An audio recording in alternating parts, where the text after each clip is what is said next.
Every time my patients come in for a visit, I can see just how drained they are. They don't look happy and flop down in their chair in exhaustion.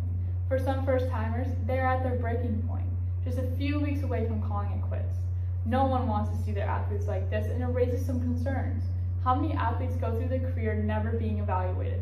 How many are suffering right now, and we don't know? With so many student athletes and so few psychiatrists and psychologists, how will we ever effectively evaluate athletes? I believe the situation hasn't been handled properly, and I think I could help improve the situation as a new psychiatrist and director of athletics mental health. Allocating more resources to monitoring the mental health and stability of our student athletes will help improve many aspects of their lives, the most appealing being better game and academic performance. Other than teammates, athletes interact with coaches and management, which includes athletic trainers, academic advisors, etc. One of the most important management team members is the athletic trainer. As a primary medical professional for a sports team, the AT is the first person an athlete will see if they have an injury or even stretching a muscle that feels tight.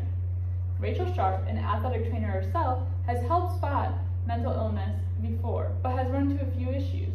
It is hard for athletic trainers as there is a lack of model structure and the fact that not all schools have access to the same resources.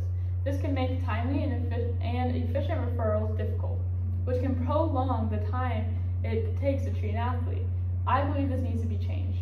ATs need to have training on how to not only identify, but report a mental health concern.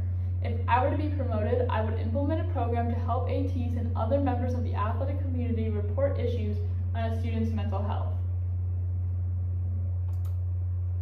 It is not only the athletic trainers that cause stress, but coaches as well. When athletes don't feel comfortable with their coach, a lot more problems can arise. In a study done on German soccer players, 46.7% of those surveyed stated that the problems with coaches and management were one of the biggest contributions to their depression and anxiety. While sports like swimming or track and field can be easily determined by time, sports like football or volleyball cannot be as easily determined.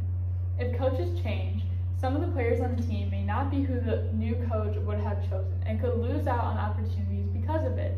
This creates a lot of anxiousness when a player feels they cannot possibly do any more to prove themselves to the coach. Again, this is something many psychiatrists are not trained to handle. It's hard to put ourselves in their situation if we have never experienced it ourselves. I think proper exposure and additional training can help our psychiatrists greatly. We have had complaints before that our psychiatrists have not effectively done anything to help student athletes, so we know it needs to be changed. The limited resources we do have were put to the test as student athletes were sent home due to COVID-19.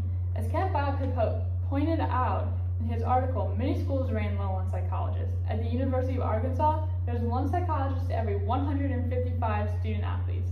A psychologist with that many people to worry about is spread thin on a normal day, much less a day where athletic seasons or even careers were ended.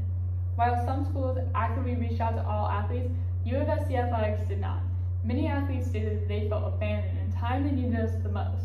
Even now, with COVID behind us, I believe it is important to still check in with all athletes. Creating a form or sending out surveys on a monthly basis could help us identify who needs help. Another major issue that occurs in athletes is burnout. Burnout occurs when athletes overtrain, with overtraining reported between 20% and 60% per sport. Burnout is not an unusual occurrence. While the issue can easily be reversed during training, it can be difficult to spot if athletes do not say anything. A simple reduction of training or even a new training regime can stop burnout from occurring. Burnout can make athletes dislike practice or training, and this happiness they used to feel after participating in their sport can turn into resentment due to not having a break, whether it's mental or physical, from their sport. In the athletic world, it can be extremely difficult to tell the world that you're experiencing a problem. Even if you do, it can be hard to get the help you need. The first thing we need to start doing is teaching your coaches and management what mental illness in student athletes even looks like. It also is on the athletes to help themselves as well. They need to be introduced to a psychiatrist and shown where the resources are, but they also need to take it upon themselves to make appointments. We also need to encourage student athletes, an athletic trainer, to say same person over and over again to form a strong bond with them. This will help them feel more open and willing to talk about their mental health. It is hard for athletes to admit they have a mental illness. When they face losing their starting position or scholarship, we need to start there so they feel comfortable. We need to normalize mental illness and realize that it is not a weakness.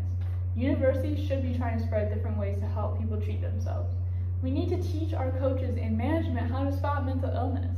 Before the issue gets to coaches, athletes should know how to spot it in themselves and be able to feel comfortable with telling someone they have an issue. I believe we have neglected the health of our student athletes. There's a lot that needs to be done, and I believe I am the person to implement new programs and truly help our student athletes. I, along with everyone in this room, wants to see our athletic teams turn into national champions, bowl champions, and March Madness